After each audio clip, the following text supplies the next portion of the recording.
largest European-based LGBT plus event that goes on. As you say, this year, every year it's getting bigger and better. This year there were 45 teams, some different grade tournaments, different standards, men's tournament, a women's tournament, and some tens rugby going on as well.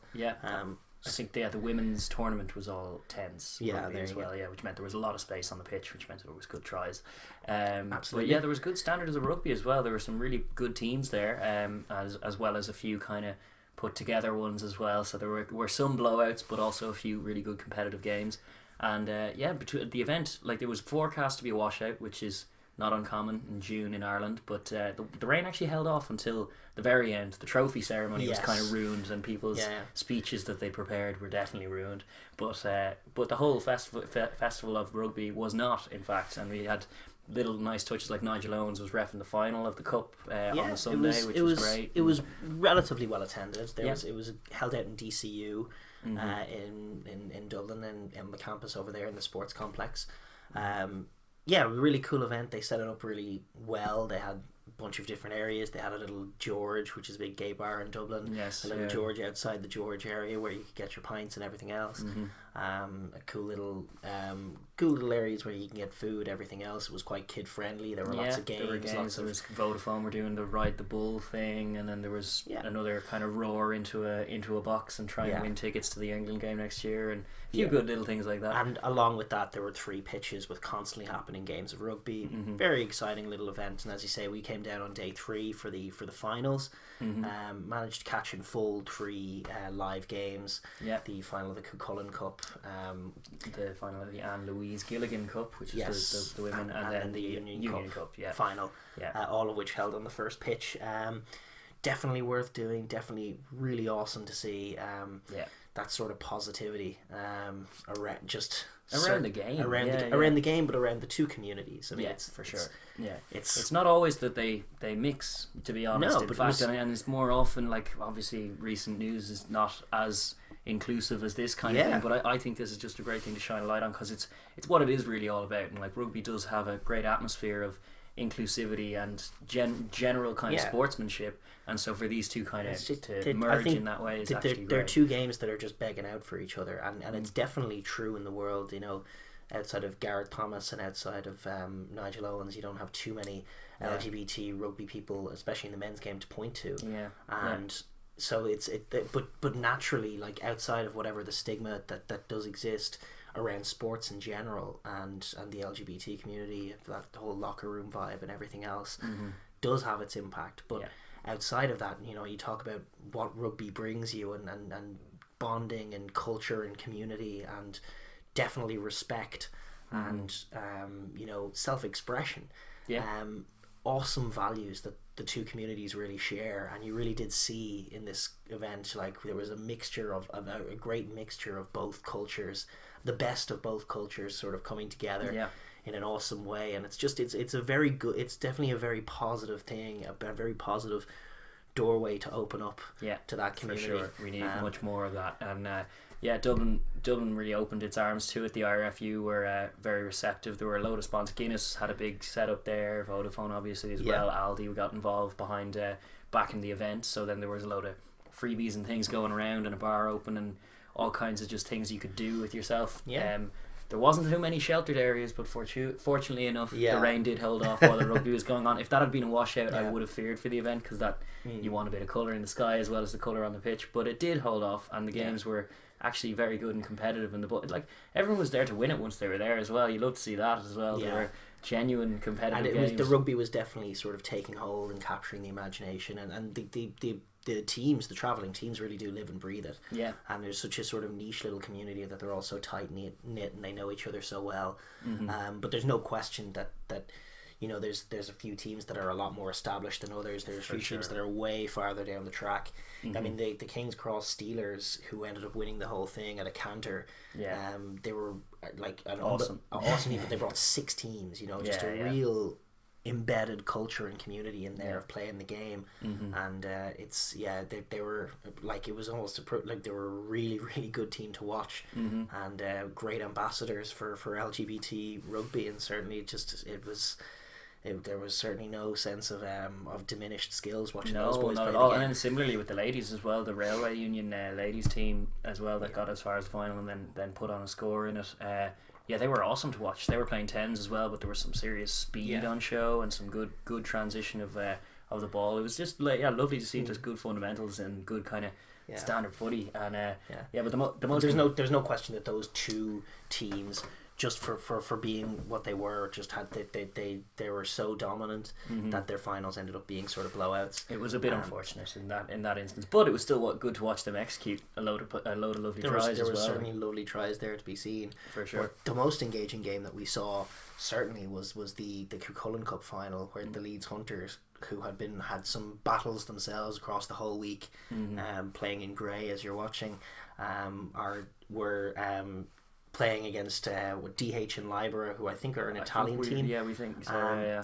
And it was an absolutely banging match with a 5-3 scoreline, but super intense and super physical. Yeah. Where Leeds sort of dominating the whole thing, but not quite being able to execute on the scoreboard, and then keeping them in it, and then leaving. There was a chance, there was a kick to win it ultimately that ultimately fell just short, but it was that close. And the kind of scenes at the final whistle as well, you can see kind of delight but also relief, which is exactly what you wanted. The end just two teams that poured it all out there and then collapsed. Everything great about the game. I mean, there was such sportsmanship in it, but then there was the effort and the sheer sort of physical task that they were putting on each other was massive. I mean, there was one lad, the hooker for the Leeds, the Hunters, was this awesome player, really big lad. Took their kicks for them. Blue scrum cap to number 25 and a hard guy to miss. Yeah, who was just getting through so much work and was noticeably getting tired and was still trying his heart out. Yeah, and it was an awesome effort. Yeah. And then in the interim, he was still being having banter with the opposition, having banter with the linesman. Yeah, enjoying himself out there. And at the end, I think he fell foul of a few crooked feed ones, and that's what he was bantering with the linesman as he was in front of us getting ready for the fourth line out in a row, and he's like, hopefully this one goes right. But not too many of them did for him. I know. But he was an awesome player and had a really great game, and it was nice to remind yourself of everything the reasons that you love this game and what it is on a human level. It's a really, really cool event. It's being held in 2021 in Birmingham. The Birmingham Bulls were the representative there, and they did win one of the shields as well. As well, they got through pretty far. They were saying, we were talking to one of their players, apparently that on day one they lost just to the Kings Cross Steelers, which probably contributed to some of the blowout. It operated on a similar way to the Seven Circuit. So they had pool matches, and then wherever you finished in your pool, you were then dictated what tournament you were going to be in. There was the trophy ceremony went on quite a while the rain was chucking down, and the IRFU people were frantically handing out ponchos to everyone to keep off the rain. But they managed to. They were in a slightly lower division than they had maybe hoped, and I think they did very well in that. So it could have been a few teams that probably were ranked a bit higher and should have been in higher ones could have kind of slipped into the wrong one, which does happen in those tournaments. It happens, as well, and it did give sort of an unbalanced final where in Manchester really did struggle. They did against what was they were sort of in that world, they were almost the Saracens, the King's Cross They looked their shape was so great, much more organised than everyone else, and then also more physical and also more technical, and it was just total domination and like a pleasure to watch, but also kind of sad.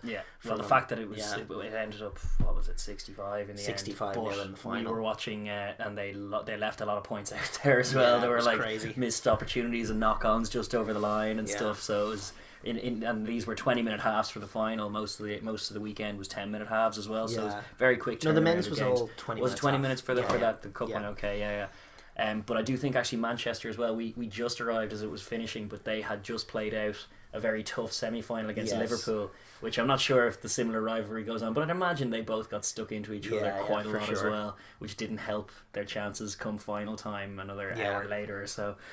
There was a real sense of camaraderie and a real sense of of it was such a positivity and a positive atmosphere. That was sure. all through the tournament, and then characters emerge, and it was definitely a great experience to go out and watch it. I did see one particular player who was playing the match next, but he was walking around with a pint in his hand, and you're going like, "Oh, good man, absolutely. And one team, I think, I can't remember where they were from, but they were all taking their shirts off in front of the Guinness gates and taking mad photos and creating the scenes, which is like everything you want to see. It was great. It was totally fun and totally awesome.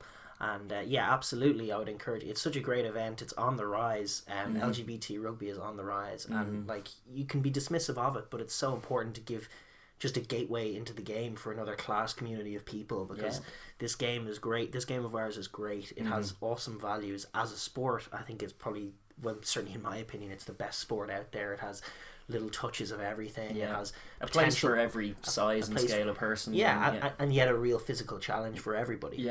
And so it's just it's like a wonderful gateway into everything that's great about sport. And anyone who's around Birmingham in 2 years' time, obviously this is super in advance, but it's so worth going to. It would be worth going to, for sure. It's just a great day, and like, just lovely to be a part of. And as you say, it is just a fresh reminder of just all the things that we do love about the game, because it's sometimes you lose sight of that when you're just watching the top end of it, and you're getting soaked up in some of the tabloid stuff that ends up covering all the professional game. It's good to go down to grassroots level and just revel in what it is. It's an amazing sport, and it's amazing.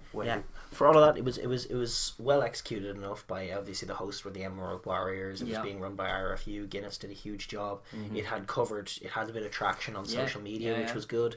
It suffered a little bit just at the very end. It suffered for that awful rain shower that was taking place just as the trophy ceremony was happening, which ended up making the screen go fritzy as well, and there were a few little difficulties. Speeches were to be given that weren't given, and it also suffered for its location. Like, as functional as DCU was, and as nice as it was for them to allow their sports complex to be picked, just where it is in Dublin, it's not really around anywhere. It's a solid 20 minutes from the centre of the city, which is where everyone wanted to go. So just as the rain happened to come down just as the tournament was ending, there wasn't really an opportunity for people to mingle and chat. And while I'm sure there were some groups going out into the city later that night, there were others that weren't, and it was just unfortunate a little bit that at the very end of the tournament there wasn't really that come down period where everyone was together and chatting and that would have happened post like, it was meant to stay open till 7. I think the trophy ceremony happened at around like nearly 5, and then people it was just a horde of green IRFU ponchos flooding out of the place as the flooding into cars and away from one another. Such was just like, it definitely suffered a little bit for not being near the centre of the city, so but it's a place to go. But then, like, I was in town afterwards as well myself, and there were still a few heads that you'd see outside certain pubs and stuff, and you're like, I know where you were. You can see the kit and whatnot, and you can see little logos. So they were filtering around the town. It is like the event itself is, though, super family friendly, so it's not really spilling out into the clubs kind of buzz. It's just like, for a daytime lovely event.